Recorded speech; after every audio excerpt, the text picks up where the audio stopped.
Hi, my name is Juliana. Hi, my name is Maritza. This is DDES News. We are in New York. Blizzards are strong winter storms. They have high winds and very, very cold temperatures. Winds blow at least 35 miles and 56 kilometers an hour.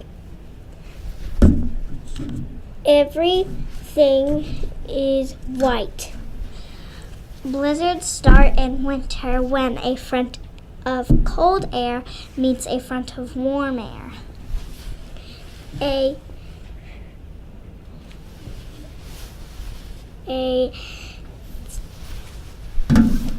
Wait, hold on.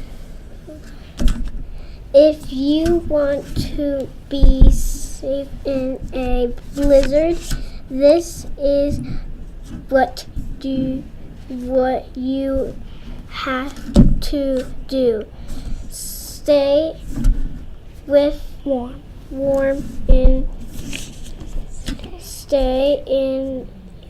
inside. Do not go outside.